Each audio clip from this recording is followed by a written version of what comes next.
रायगड महाराष्ट्रासह देश विदेशातील ताज्या बातम्या पाहण्यासाठी मॅक्स इंडिया लाईव्ह चॅनलला सबस्क्राईब करा आणि बेल आयकॉन दाबायला विसरू नका. बघा, त्यांची प्रकृती उत्तम आहे.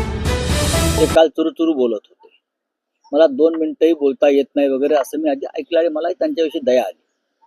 पण काल ज्या पद्धतीने त्यांचा वावर होता, ज्या पद्धतीने त्यांनी ट्विट केलंय, राजीनाम्याचं पत्र ज्या पद्धतीने त्यांनी तयार केलं, त्याच्यामध्ये त्यांना बीडमधील संतोष देशमुख प्रकरणातल्या घटनेचा खूप धक्का बसलाय, व्यथित झाले असं दिसत नाही. त्याच्यावरून स्पष्ट दिसत आहे की माननीय मुख्यमंत्र्यांनी राजीनामा द्या नाही तर लाद घालतो हे सांगितल्यावरच त्यांनी राजीनामा दिला. बाकी मला त्यात काही दिसत नाही. अजितदादा म्हणतात की झळ बसणार नाही धनंजय मुंडेंच्या राजीनाम्याला आणि कार्यकर्त्यांमुळे राजकारण करू नका, कार्यकर्ते जीवावरती. खरं म्हणजे सगळ्यात मोठे भ्रष्टाचाराचे आरोप असलेले मंत्री, ते पण देशाच्या प्रधानमंत्र्यांनी केलेले आरोप, ते अजित पवारांवर आहेत. नैतिकतेच्या मुद्द्यावरच राजीनामा द्यायचा असेल ते पहिला अजित पवारांनी द्यायला पाहिजे. देशाच्या प्रधानमंत्र्यांनी ज्याच्यावर आरोप केले ते तुम्ही आहात. तर झळ वगैरे काय झळा बसत नाहीत, कळा बसत नाही, त्याच्यावर त्यांनी फार चर्चा करू नये. राऊत साहेब, उद्धव ठाकरे पक्षानं विरोधी पक्षनेतेपदासाठी भास्कर जाधव यांच्या नावाची शिफारस केली आहे, पण एकूण परिस्थिती लक्षात घेता भाजपकडून त्यांच्या नावाला सहमती किंवा त्यांची घोषणा होईल असं दिसत नाही. कारण महाविकास आघाडी सरकारमध्ये जेव्हा तालिका अध्यक्ष म्हणून भास्कर जाधव होते त्यावेळेस भाजप आमदारांचं निलंबन असेल, पंतप्रधानांची नक्कल करणं असेल, अशा अनेक गोष्टी झालेल्या आहेत. त्यामुळे अच्छा, हे इतिहास देशाच्या संविधानात आणि लोकशाहीमध्ये असे काही नियम दिलेत का की अभिव्यक्ती स्वातंत्र्य जे आहे भाषणासंदर्भात, बोलण्यासंदर्भात, त्याचा परखड वापर करणाऱ्यांना पद द्यायची नाही, असं असेल तर मला सांगावं. आम्ही नियम आणि संविधानाच्या तरतुदीनुसार विरोधी पक्षनेतेपद मागितलेलं आहे. आता त्याच विधानसभा अध्यक्षांच्या खुर्चीवर ते असे व्यक्ती बसलेले आहेत ज्यांनी गेल्या 3 वर्षात संविधानाचं अजिबात पालन केलेलं नाही. त्यांनी संविधानातील 10व्या शेड्यूलचं पालन केलेलं नाही. त्यांनी चुकीचे निर्णय दिलेले आहेत. त्यांनी राजकीय निर्णय भूमिका घेतलेल्या आहेत. मग त्यांना कसं काय तुम्ही त्यांच्या पदावर बसू दिले? हा एक चर्चेचा विषय आहे. माननीय उद्धव साहेबांनी एका योग्य व्यक्तीची, लढाऊ झुंजार व्यक्तीची निवड विरोधी पक्ष नेतेपदासाठी केलेली आहे. आता सरकार या देशाचं संविधान आणि लोकशाहीची किती बूज राखते. डॉक्टर बाबासाहेब आंबेडकरांच्या महाराष्ट्रामध्ये सरकार काय निर्णय घेत आहे याच्याकडे संपूर्ण देशाचं लक्ष लागून राहिलेलं आहे. पण विधानसभेच्या विरोधी पक्षनेतेपदासाठी शिवसेना युबीटीनं आपला उमेदवार दिल्यानंतर काँग्रेसनं मागणी केलेली आहे की विधान परिषदेचं विरोधी पक्षनेतेपद त्यांना मिळावं. आम्ही महाविकास आघाडीमध्ये आहोत. अनेक विषयांवर चर्चा होत असते. आम्ही 3 पक्ष एकत्र बसून चर्चा करतो. काल सुद्धा विधिमंडळामध्ये म्हणजे विधानसभेत माननीय उद्धव ठाकरे साहेब होते. त्यांच्याशी 3ही पक्षाच्या प्रमुख नेत्यांनी चर्चा केलेली आहे. त्यात जयंतराव पाटील सुद्धा होते. पण असंही सांगितलं जाते किंवा काँग्रेसकडून अशी माहिती येते की अडीच वर्षासाठी विधानसभेचं पक्षनेतेपद वाटून घ्यावं आणि एनसीपी कडे हे विरोधी पक्षनेतेपद 2.5 वर्षासाठी येईल. अशी कोणतीही मागणी कोणाकडूनही झालेली नाही हे मी ठामपणे सांगतो. आमचं संख्याबळ तिघांचे मिळून नक्कीच यावेळेला कमी आहे. ते कमी करण्यात आलं. त्याच्यामुळे आम्ही प्रत्येक पाऊल, विधिमंडळाची प्रत्येक निवडणूक आणि प्रत्येक नेमणूक ही 3 पक्षाच्या सहमतीनेच करतो. विधिमंडळातली निवडणूक म्हणाल तर आता विधान परिषदेच्या निवडणुका घोषित झालेल्या आहेत. 5 जागांसाठी निवडणूक होते आहे. अशा वेळेस महाविकास आघाडीचा एक आमदार सहज निवडून येऊ शकतो अशी परिस्थिती आहे. तर त्यावेळेस कोणता पक्ष नाही, असं आता कसं काय मी तुम्हाला सांगू. 3 पक्ष एकत्र बसतील आणि नक्की निर्णय घेतील आणि निर्णय घेण्यामध्ये आम्हाला कोणती अडचण नाही. मग काँग्रेस पक्षाचं दिल्लीतला हायकमांड असेल, माननीय शरद पवार राष्ट्रवादी काँग्रेसचं इकडलं पूर्ण हायकमांड असेल, आमचा एकमेकात संवाद आहे. विरोधी पक्षनेते लांब जाऊ शकतो. 10% आवश्यकता आहे. ते काही करू शकतो. चला, आखिरकार धनंजय मुंडे ने रिजाइन कर दिया, उन्होंने अपनी तबीयत का बहाना किया. ठीक है, वो बहाना है. वो बहाना, उनकी तबीयत एकदम ठीक ठाक। आपने कल देखा होगा, पोपट कैसा बोल रहा था। हाँ, बात ऐसी है, उनको बर्खास्त करने का निर्णय हो गया था। मुख्यमंत्री देवेंद्र जी फडणवीस ने उनको बुलाकर कहा, अगर आप इस्तीफा नहीं देते हैं तो मुझे आपको बर्खास्त करना पड़ेगा। तो उनको सामने कोई विकल्प नहीं था और उसने इस्तीफा दे दिया। सबसे पहले बात है कि उसको मंत्री पद की शपथ देना ही एक बहुत बड़ी गलती और भूल थी। योगी आदित्यनाथ कह रहे हैं कि जो भी महाकुंभ को लेकर अपोजिशन कह रहा है वो मिस इन्फॉर्मेशन और अफवाह के तौर पर। बात ऐसी है, महाकुंभ अब खत्म हो गया है, अब उसके ऊपर चर्चा करना ठीक नहीं है। कुछ इतनी बड़ी जो व्यवस्था होती है, आयोजन होता है, उसमें इस प्रकार के एक्सीडेंट पहले हुए हैं। हमने उसके ऊपर आवाज भी उठाया है। आपने जो आंकड़े छुपाए हैं उस बारे में हमने आवाज उठाया है। अब महाकुंभ खत्म हो गया, उसके बारे में चर्चा करना ठीक नहीं है। राव साहब, अबू हाल हाशिम ने ही अपना के दिनों में चर्चा देखिए, का विषय है क्या पंतप्रधान नरेंद्र मोदी जो गिर के जंगलों में गए। कल वो मतलब जो फोटोज आए हैं सामने, अच्छी बात है। जामनगर के वंतारा मजा ले रहे हैं प्रधानमंत्री जी, हाँ। मजा ले रहे हैं, रिटायरमेंट लाइफ जी रहे हैं।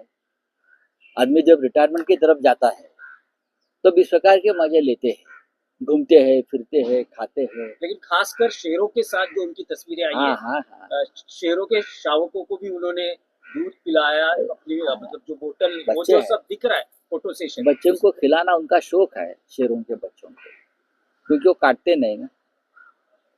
असली शेर जो है उनसे डरते ही है सब लोग, जैसे शिवसेना से डरते हैं तो हमको तोड़ दिया।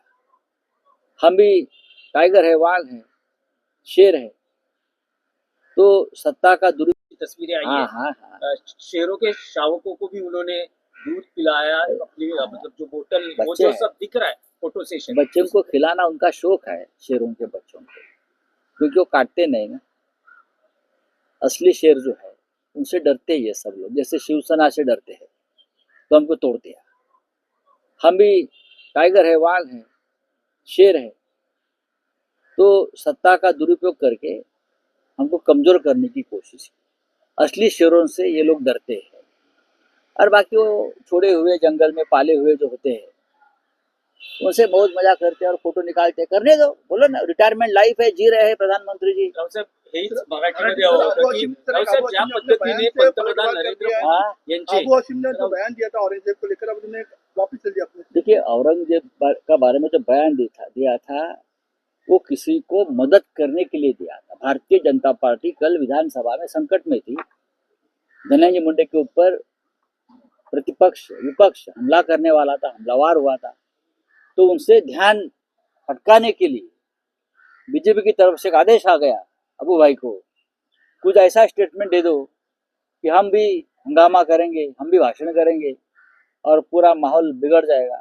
तो औरंगजेब के ऊपर भाषण दे दिया और पूरा हंगामा कल हो गया उधर, इस्तीफा दे दो, इस्तीफा दे दो। धनंजय मुंडे के बारे में चर्चा नहीं हो गई।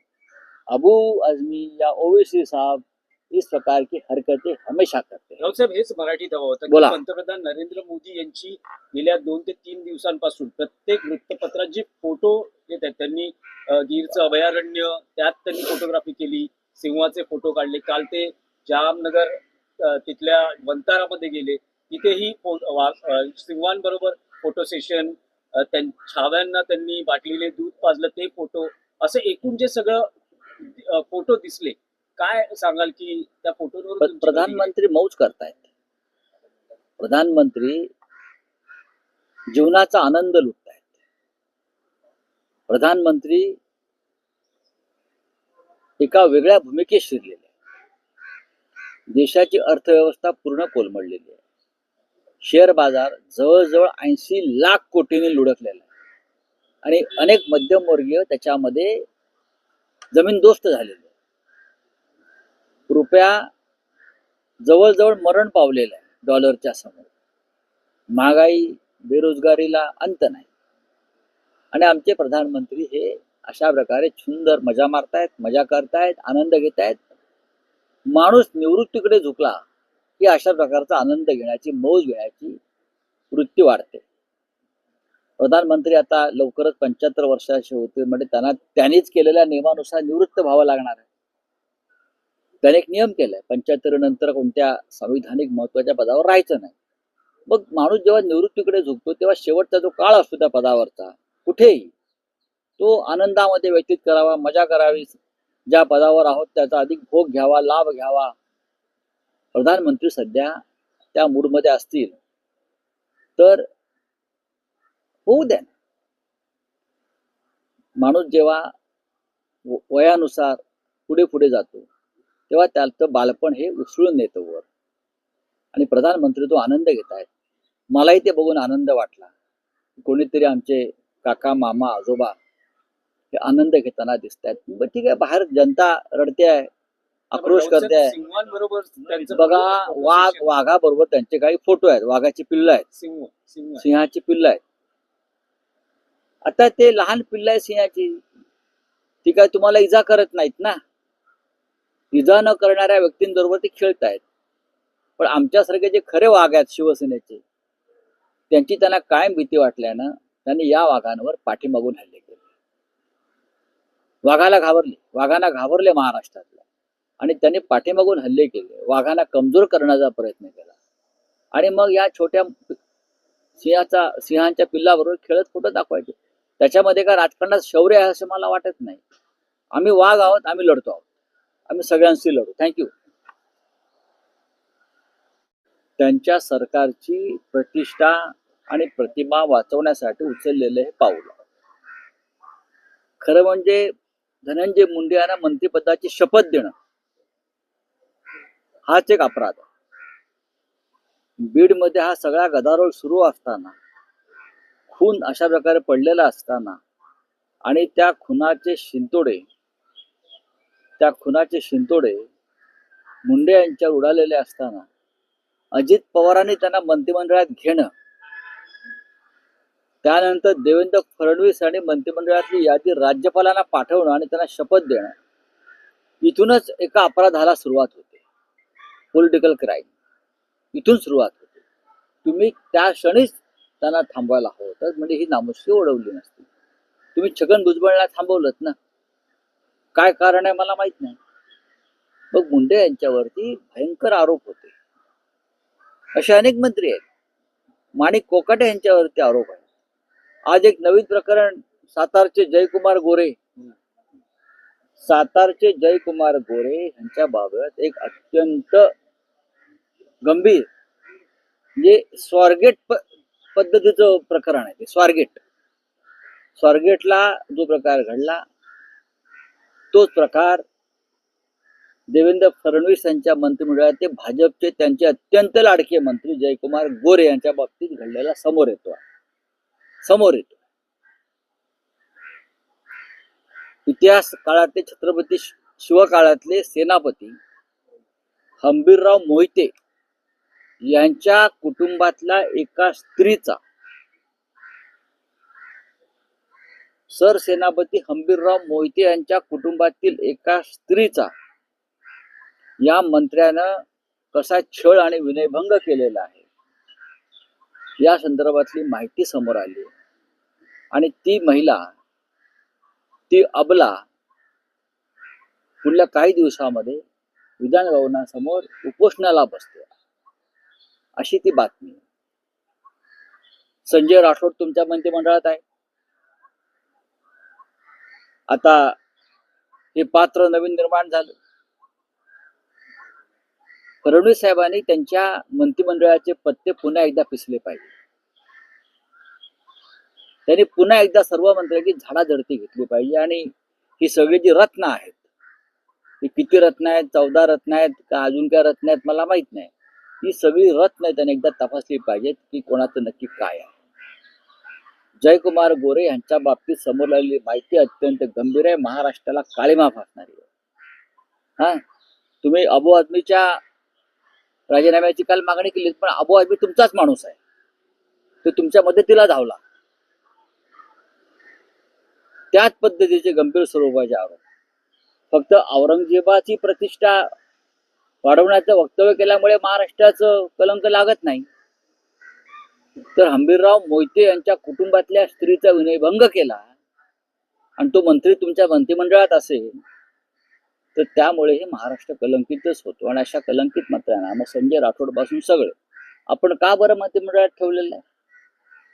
मला आश्चर्य वाटतंय. भारतीय जनता पक्षातल्या ज्या महिला मोर्चाच्या चिमण्या आहेत सगळ्या, त्या एरवी फडफडत असतात. मग आता काय झालं? आता त्यांचं फडफडणं कुठे गेलं? का फक्त विरोधी पक्षाच्या एखाद्या आमदार खासदारावरती नेत्यावरती कोणी आरोप केले की तेवढ्यापुरतंच तुमचं फडफडणं असतं का? जयकुमार गोरे असतील, स्वारगेट प्रकरणामध्ये ज्या आमदाराचं नाव आलेलं आहे आश्रयदाता म्हणून तो असेल, धनंजय मुंडे असेल, कोणी राजीनामा मागितला तुमच्यापैकी? सांगा ना. हे काय तुम्ही एक वेगळा तराजू आणलेला आहे का? कुठे आहे महिला आयोग महाराष्ट्रात? कुठे आहेत महिला नेत्या? सर्वच पक्षांच्या महिला नेत्यांविषयी माझा आरोप आहे. जयकुमार गोरे सारखे विकृत मंत्री या राज्याच्या मंत्रिमंडळामध्ये आहेत. समोर काही पुरावे आले, आता तुम्ही कुठले पुरावे शोधणार आहात? हा अत्यंत गंभीर प्रश्न आणि विधानसभेत या प्रश्नावरती आवाज उठवावा लागेल. बोला. जयकुमार गोरेंच्या ही राजीनाम्याची मागणी शिवसेना मागणी कशाला करायला पाहिजे? लाथ मारली पाहिजे अशा मंत्र्यांना. महिलांच्या संदर्भात विनयभंग करणारे हे मंत्री आहे, हे समोर येत आहे मंत्रिमंडळामध्ये. हे मंत्री जर तुमच्या मांडीला मांडी लावून बसणार असतील तर देवेंद्र फडणवीस कोणत्या तोंडाने बाहेर जाऊन महिलांच्या अत्याचाराविरुद्ध बोलणार आहे, महिलांच्या सबलीकरणाविरुद्ध बोलणार आहे, लाडक्या बहिणींवर बोलणार आहे? हा प्रश्न आहे. पण राऊतसाहेब, विरोधी पक्ष म्हणून काही स्ट्रॅटेजी आहे का? असे जे मंत्री आणि त्यांची प्रकरणं बाहेर येत आहे. प्रश्न असा आहे की हा नैतिकतेचा मुद्दा आहे ना. काही गोष्टी म्हणजे मी जे म्हणतो की नैतिकता यांच्या आसपास मैलभर फिरत नाही, तरी नैतिकतेवर बोलावं लागतं. आमचं आम्ही बघू विरोधी पक्षाचं. तुम्ही मुख्यमंत्री म्हणून, सरकार म्हणून काय करताय? हे सगळे प्रश्न मी केंद्राकडे सुद्धा पाठवणार आहे. अमित शहाना पत्र लिहून सांगणार आहे की आपण तरी यात लक्ष घाला. नाही, पण राऊतसाहेब, मंत्रिपदाचा राजीनामा दिल्यानंतर धनंजय मुंडेंनी जी ट्विटरवर प्रतिक्रिया दिली, संसद विवेक बुद्धीला स्मरून राजीनामा देत असल्याचं सांगताना प्रकृतीचंही त्यांनी कारण दिलेलं आहे. बघा, त्यांची प्रकृती उत्तम आहे. ते काल चुरूचुरू बोलत होते. मला 2 मिनिटंही बोलता येत नाही वगैरे असं मी आधी ऐकलं आणि मला त्यांच्याविषयी दया आली. पण काल ज्या पद्धतीने त्यांचा वावर होता, ज्या पद्धतीने त्यांनी ट्विट केलंय, राजीनाम्याचं पत्र ज्या पद्धतीने त्यांनी तयार केलं, त्याच्यामध्ये त्यांना बीडमधील संतोष देशमुख प्रकरणातल्या घटनेचा खूप धक्का बसलाय, व्यथित झाले असं दिसत नाही. त्याच्यावरून स्पष्ट दिसत आहे की माननीय मुख्यमंत्र्यांनी राजीनामा द्या नाही तर लाद घालतो हे सांगितल्यावरच त्यांनी राजीनामा दिलेला आहे. बाकी मला त्यात काही दिसत नाही. अजितदादा म्हणतात की झड बसणार नाही धनंजय मुंडेंच्या राजीनाम्याला आणि कार्यकर्त्यांमुळे राजकारण करू नका, कार्यकर्ते जीवावरती. खरं म्हणजे सगळ्यात मोठे भ्रष्टाचाराचे आरोप असलेले मंत्री, ते पण देशाच्या प्रधानमंत्र्यांनी केलेले